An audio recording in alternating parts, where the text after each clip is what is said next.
Everybody, Mike Lejeune here with Game Changers for Government Contractors, and I have my friend who I've now met in person, Mr. Mark Amtower here. We were just talking about this on his podcast. Now we're jumping over on our podcast. Mark and I have known each other for a while. He's been in one of my books, and someday maybe I'll be in one of his books. I think we were talking about being in another book of ours here soon. Met him online and kind of in this medium multiple times, all over LinkedIn. Never met in person to the HubZone conference last week. That was such a joy to actually co-present with you. For those that don't know you, for like the 3 people that are listening that don't know who you are, because everybody else does, why don't you give them the quick overview of who Mark Amtower is and kind of how you help companies?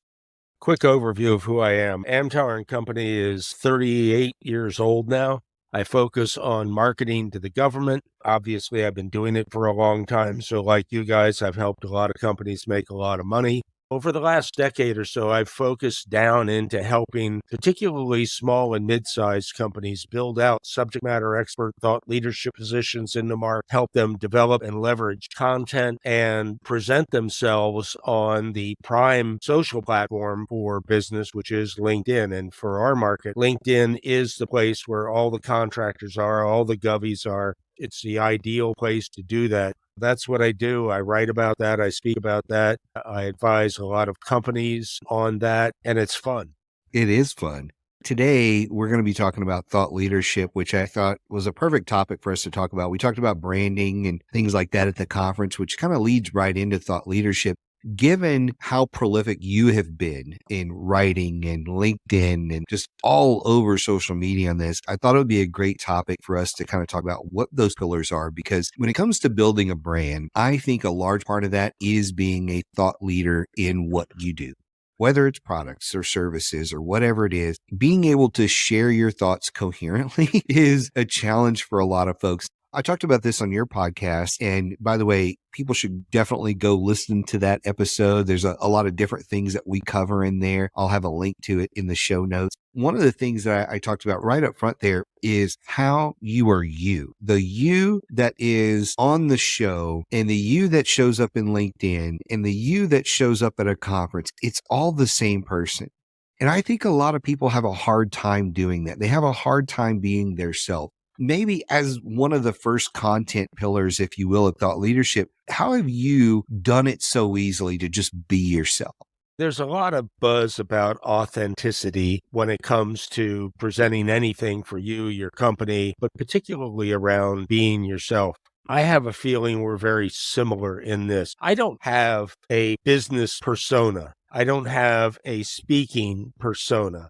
I am what I am regardless of where I am, and that has become, oddly enough, part of my brand. People will know that, if you invite me to speak to your board, I'm going to say the same thing to the board that I am to the marketing people in the lunchroom. I don't have different tunes for different folks. It wasn't conscious, believe me. It just is what it is. And the only thing that's changed in that, I had a speaking coach. She actually saw me speak and told me that I needed coaching back in the early 90s because my language was often much more colorful than I realized. Every 5th, 6th word was going to be an F-bomb or something like that. Had to change. The change didn't change who I was. It just changed a particular part of the verbiage that spewed from my mouth. And there are people, Gary Vaynerchuk's probably one of the most well-known, who you can go and interview with none of that. And then like every 3rd word is an F in one of his videos. And he's known for just like whatever he's feeling and whatever he's saying is what you're going to get. You either like it or you don't. And he doesn't care either way, right? It's not that I don't curse anymore. It's just more rare. Yeah, it's more rare. It's behind the scenes. And I say same thing here. Here's how I look at it. I have always thought my journey is almost more of a documentation of what I've been doing. There's a lot of knowledge in it, and I want my grandkids to be able to sit down and watch it and not have their mom go, "Hey, you can't hear this." I don't want them to have to edit it or be watching it. So that's kind of how I approach that. If I had kids around the house, I wouldn't be using that kind of language. And if they weren't around the house, I use whatever I want. And that's probably the only difference with me is kind of that little bit of a filter. But Josh will tell you, hey, the t-shirt and shorts, that's what you get with Mike. That's just who he is and what you get. You're not going to catch him in a suit or any of that kind of stuff because it's not who I am. No, And you wore long pants at the conference. I but did. I did wear big boy pants and a belt at the conference, but that's as close to dressed up as I get. It's part of the brand. People, they know there's always a ball cap involved of some sort, just the way it is. You're always the man in black. You've taken over for Johnny Cash there. You're always the man in black. It's part of your brand. Your voice is part of your brand and that sort of thing. I think it's hard for people, even if there's not a different them, the challenge of how politically correct do I need to be, or how much do I need to hold back, or can I be funny, or people just hold back because they're not sure that social media is going to like who they are. And I think part of it is maybe they don't necessarily know if they like who they are. They're not comfortable with who they are. So that's definitely part of your brand that's shined out. What do you think, besides being authentically you, which is the thing you said, what do you think is like the next big pillar in building like a thought leadership platform? If you're struggling with your government contracting business, I want to encourage you today to go sign up for a free coaching session with me. You can go in the description of this podcast. There's a link to my calendar, and you can go pick a time where we can sit down for 30 minutes, talk about what you're doing right, what you're doing wrong, what you should change. And then if coaching makes sense for you, I'll actually go over the options on how you can get started with coaching so we can take your business to the next level. Now let's get back into this episode. To be an expert at anything, there's been research on this 10,000 hour mark. So you've got to have the experience to do this, but not everybody that puts in 10,000, 15,000, 20,000 hours is an expert at what they do. They may be a drone at what they do. So you've got to be a student of what you do, and there's got to be a passion for it. You've got to like what you do, and when you share information, that passion has to be palpable. I started my company in 1985, and back then nobody was treating marketing to the government as a separate discipline anyway. So I parked my ass there. Oops, I cursed, sorry. You're clear here. I parked there and I stayed. 38 years later, I must be doing something right because I'm still here. But here's the thing. I started by watching what other people were doing and writing about it, especially writing about the things that were really cool or really stupid. So the good, the bad, and the ugly, right? You had a lot to write about on the stupid side. There's always been a fair amount. But, when I started writing, I started sharing, I started getting feedback. My brain starts getting a little more active in this thing. So step number one is put in the time, but love what you do. If you don't love what you do, go drive a bus. What's the difference? Right. I definitely think that's a big one there. And part of what you said, people may hear and say, well, I need 10,000 hours. Document your journey to 10,000 hours. Like, you don't have to wait till you've hit that mark. Why don't you start in hour 1 or hour 100 or hour 1,000? Like, you don't have to wait till you've put in that kind of time, because I think that's a barrier for some people. They're like, well, I can't because 18 reasons. It's not you can't because of these reasons. You can't because you don't want to. That's normally the thing. I don't want to put myself out there, which maybe another, I don't know if it's tangential to this, but how do you deal with the people who don't respond well to your stuff? Because as a thought leader, you're going to say some stuff and not everybody's going to like it, right? There's all the fans and the groupies, but then there's the select few of people that are often, you're like, man, are you just mad at the world? Why are you constantly hating on my stuff? How have you dealt with that over the years? You've had to have had some people, whether they were publicly or private, you messaging you and going, I don't like this. Very rarely will they do it in public, but it does happen. Usually I just say, hey, let's jump on a Zoom. Let's get on a call. What is it you don't like? My public speaking is an acquired taste. Some people like it and some people don't. My writing always has a bit of an edge to it. But even when the edge is there, I'm not doing things to be mean. I'm doing things to illustrate a point. Again, good, bad, or ugly, right? I'm not mean-spirited, I hope, nor do I want to be. If I can engage them in conversation, we can at least reach a neutral ground. In my first book, Government Marketing Best Practices, I did a prospect pyramid thing. Everybody had the prospect pyramid where you had prospect, suspect, customer, and advocate. Well, I added 2 layers. On the bottom, I put burn victim, and that's the people we're talking about right now. And on the top of it, I put apostle, because there seems to be historical precedents that if you have enough apostles, you can do some extraordinary things. So if you talk to your burn victims closely and address their issues with you, you can turn them around. And for those that can't be turned around, in the immortal words of Gungadin, screw them. Internally, we have what we call, it's not the burn victims. We have the burn notice list, like the TV show, where there's some people that, like, no matter how nice you are to them, no matter how much you want to talk to them, they're like, I just don't like you. And I'm like, well, then just stop looking at my stuff, since you clearly don't, you're way nicer about it than I am, because I give people one or two shots. I try to make a couple of comments. Hey, this is what I was trying to say. Maybe I didn't communicate it clearly. And then they just usually like rant on for another like 18 paragraphs of why I'm an idiot, Okay, you're just blocked from my profile. I don't go the extra mile you do of sitting down and trying to talk to them. I'm like, I don't have time for this, because this is just ridiculous that somebody is so upset in their day they're going to find this one little thing. I will say there's some people that I run across a couple of times where, oh, this person's clearly been drinking and doing something. And that's hey, let's reach out and have a conversation, because there's something wrong, man, that you're drinking at 2:00 in the morning, commenting on my LinkedIn stuff. Let's have a conversation. But those are rare. It's usually competitors in the market who are trying to prove themselves, which is kind of weird, but a little bit of a tangent there.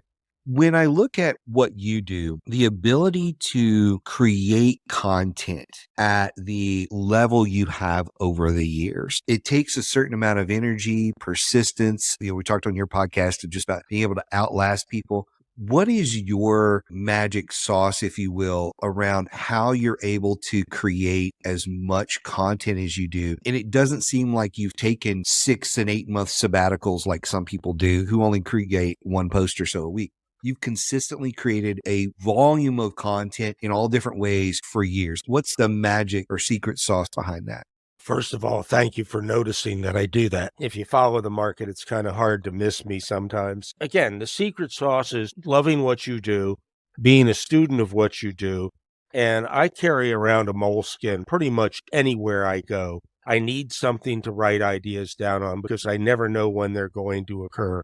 If I'm driving and something occurs, I make a note on the phone. And these little ideas can lead to an article. They can lead to a chapter in a book. They can lead to a book. They can lead to me asking somebody like you to be on my show. They can lead to a lot of different things, but I don't like to have an idea that comes into my head, goes out the other side, and never gets explored. So when they occur, I like to write them down and then go back at the end of the day or the end of the week and say, I had these 200 ideas. Which of them are going to come to fruition? I don't think I ever run out, but here's the other thing. One of the complaints that I get is you never write anything really new and exciting, Mark. No, I'm a marketing guy. There's very little that's new. What I do is take other people's stuff, reshape it to this market, and maybe put a twist on it.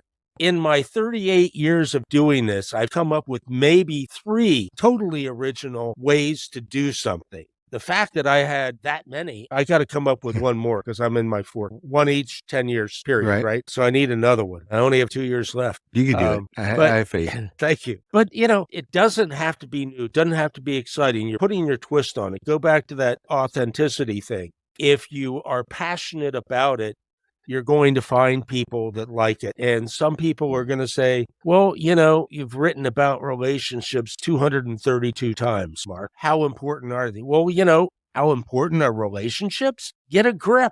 Right. I think most people are often trying to write their 9th symphony. That's always what they're trying to do. And I'm like, but there were 8 before that. How many before that really sucked, that didn't even make the cut, right? And so for me, I have a very similar process to you. It's just about capturing the ideas, because I've tried the approach where you're like, I'm going to create a content calendar. This is what I'm going to write about and this type of thing. And for me, where I've really settled over the last even just couple of months is having certain prompts like What's Up Wednesday. And my What's Up Wednesday is I'm going to talk about what's up, what's going on. I changed my mind 3 times before I recorded that video this morning because I was like, no, this is really what I want to talk about this morning. But I had a prompt to do it. And then I'm just capturing ideas all the time. Some of those ideas are good and some of them aren't. And then some of them you're like, I really want to record it. You sit down and record it and you're like, I don't like anything about this. I'm just going to delete it and I'll move that topic to the right and maybe I'll do it again. Maybe I won't. I think a lot of people think you have to have a lot of structure around this.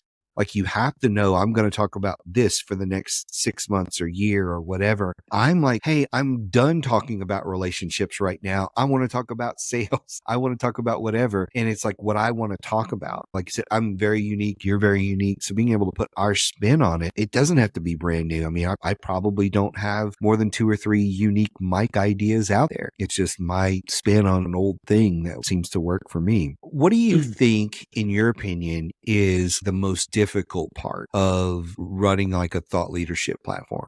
We just touched on it, really. Two aspects: generating the content and then picking the format for the content.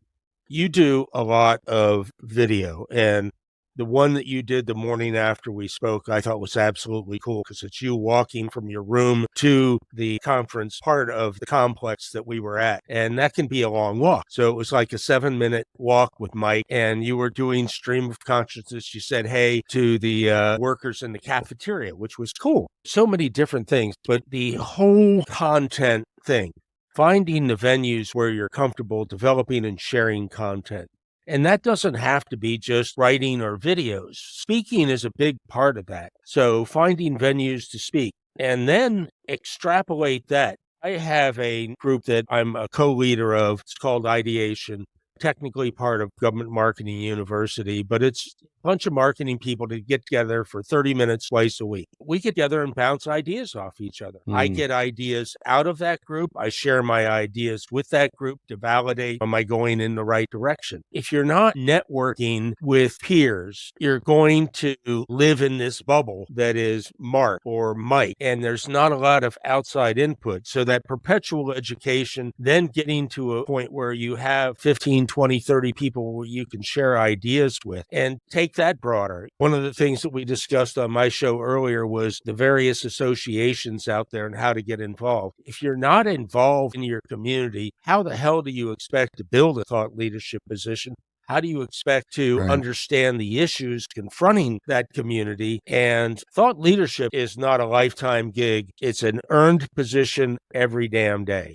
I like that a lot. One of the things I always tell people is you're not a thought leader if you're not sharing thoughts. You actually have to be sharing your thoughts. Otherwise, you're just a thought thinker, right? You're thinking it, but you're not sharing it. Like you've got to get out there. It doesn't matter what platform or how you do it.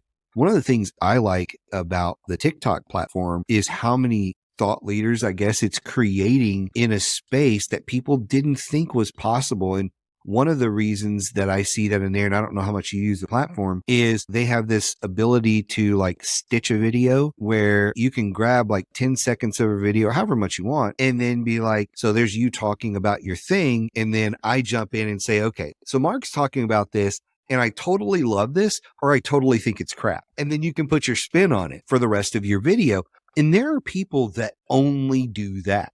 And that's where they started. And they took a really popular video that people were like, oh, this is amazing. And go, well, let me tell you why it's not. The polarizing aspect of it is a really big deal for a lot of folks. Just being able to get in there and say, this content spoke to me. It stirred something positive or negative, and I'm going to share that. You talked about that of just writing about other people's stuff and sharing it. You talked about the awards. I don't remember what the award was, but you were talking about how you went and congratulated all of the people who had won that award recently. Oh, the Marcom people. Yeah. And how that was content that you were generating from somebody else's stuff. So people could listen to our podcast and they could write a blog post about it or whatever, which please do, especially if it's nice. Please do. And they could write content about this or other blogs. You know, I listen to a handful of podcasts out there. None of them are government contracting. Love Alex Hormozy and what he's doing over there with acquisition.com. Some mind-boggling stuff that those guys are doing. It's a great podcast. I can learn more from Alex in 5 minutes than I will from some people in 20 minutes or 30 minutes. I listen to Joe Rogan's podcast and sometimes I'll listen to all 3 hours and I'll get ideas. You know, I listen to some comedians. Dana Carvey has a really good one. I listen to his podcast a little bit. There's a great episode with Chevy Chase on it a while back.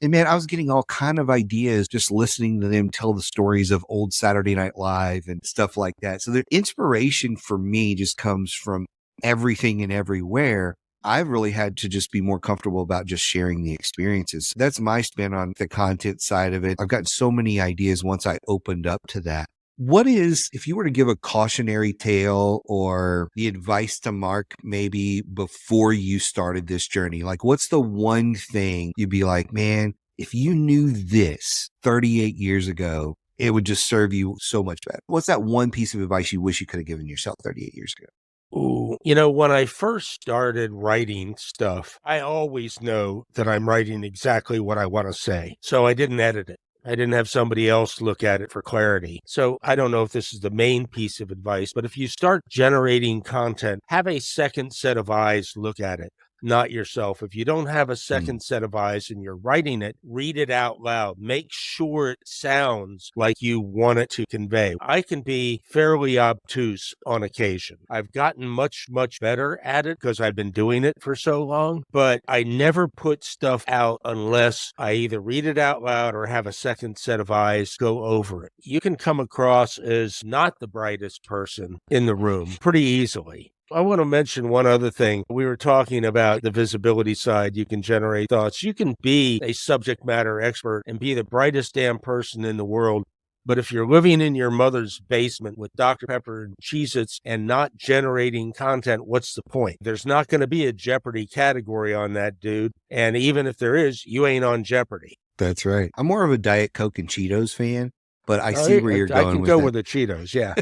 For those that don't know more about what you do, I think it'd be a disservice if we got out of here without you plugging a little bit more about how you help companies, who you typically help, and that sort of thing. So give me the 2 or 3 minute infomercial on the Mark M. Tower services for folks. I like to work with small and medium-sized companies and help them differentiate themselves. If you're an IT company, where are you making your money really? You and I have talked about this several times. So niche it down. Let's figure out where you bring the most value to the market, where you bring in the most revenue for your company. And that intersection is what we're going to highlight as your main differentiator. From there, we start developing content that gives you credibility in that space. The two biggest issues for companies bidding in our market are contracting officer doesn't know us and we have no credibility. Well, these things are not the contracting officer's problem. It's your problem. I can help you solve that problem by differentiating, by starting to share content and helping you leverage LinkedIn to build a targeted network, not an everybody in government network, but a targeted network of the primes, subs, and govies that need to know who you are and what you do. That's my focus over the last several years. It's important, and I love doing it. You mentioned it's important. I 100% agree. Do you have a couple of examples for the skeptics out there? Because I know there are a ton of people that are like, building the thought leadership platform, posting on LinkedIn. I think it might be a waste of time. And I don't know what the metrics look on that. Can you give an example or two of how that has helped a company get to that next level and win some contracts? It depends on what the company does and who the company is serving. Without naming the company, there are a lot of firms involved in cyber, particularly in the zero trust arena. This particular company has a commercial side and a government side. Public sector side is not the major breadwinner of the company, but it's been growing much faster than the commercial side. So they set up a public sector page for their company. The person I work with generates content really several times a week, put out on that platform. We got their public sector team to start sharing that broadly, and they ramped up the followers. And this is a sub page of their company page on LinkedIn. They ramped that to over 2,500 followers in a relatively short period of time. They had their first public sector summit earlier this year, and they exceeded the expectations, the attendance expectations, by a factor of 3. They were not unknown. They were relatively known, but not necessarily in the public sector.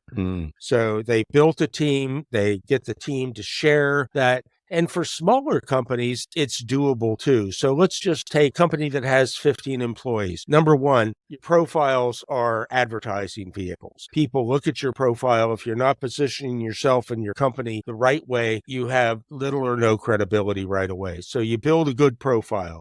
You start sharing information through that profile. If you have only 15 people in your company, but they're each sharing the information that you've generated, you've created, and they're sharing it with their networks, there's going to be a certain amount of overlap.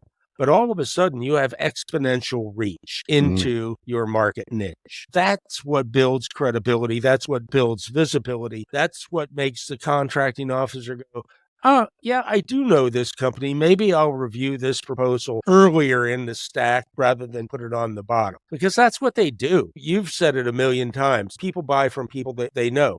So the contracting officers, if they get 500 proposals, they're going to prioritize them by the companies they know and trust first. 100% agree. I think it's a great way to kind of close out the show today. I really appreciate not only you being on the show, but just your friendship, knowing that I could reach out. You can reach out anytime if we've got questions or need each other for anything. I really appreciate that. And I don't say this lightly. There's a lot of people in this market that I wouldn't refer business to. If anybody's listening and wants to know Mike's take on working with Mark, it's 100% all in. I love working with Mark. I don't mind if you are obtuse from time to time. Rather enjoy it. It's a lot of fun hanging out and chatting and just being friends. Thanks for coming on today. I look forward to another episode sometime. I appreciate you too, brother. I really hope you enjoyed the podcast today. If you did, I would really appreciate it if you would like and subscribe to the podcast and screenshot it and tag me on LinkedIn or whatever social media you use. So thank you again for joining us today, and we'll see you next time.